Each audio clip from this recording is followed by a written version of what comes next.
আজও উত্তপ্ত মোথাবাড়ি, মোতায়েন করা হয়েছে কেন্দ্রীয় বাহিনী। এর পাশাপাশি এলাকা জুড়ে রয়েছে পুলিশ পিকেটিং।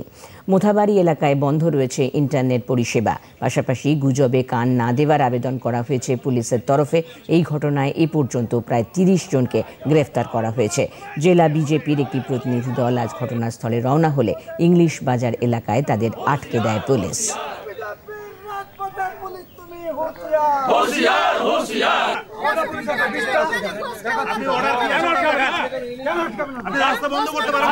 জিহাদিদের দ্বারা মোথাবাড়ি হিন্দুদের উপরে, হিন্দু পরিবার তথা হিন্দু যে দোকান ঘাট এবং সমস্ত যে কর্মসংস্থান আছে তাদের প্রতি যে অত্যাচার হয়েছে এবং ভারতীয় জনতা পার্টি কর্মীদের উপর যে অত্যাচার হয়েছে সেই বিষয়ে সেখানে সাক্ষাতের জন্য আমরা যাচ্ছিলাম। আমাদের ভারতীয় জনতা পার্টির টিম, মাননীয় জেলা সভাপতি আছেন, আমাদের ভারতীয় জনতা পার্টির ডেডিকেটর আছেন, সেখানে যেতে বাধা, রাস্তায় বাধা। আপনারা দেখছেন পুলিশ কিভাবে ব্যারিকেড করে দাঁড়িয়ে আছে।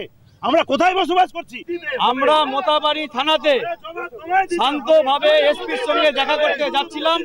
মাঝ রাস্তায় সদলাপুরের সামনে পুলিশ আমাদেরকে আটকেছে, আমাদের কর্মীর সঙ্গে দেখা করতে দিচ্ছে না এবং আমাদের কর্মীরা এফআইআর করতে পারছে না।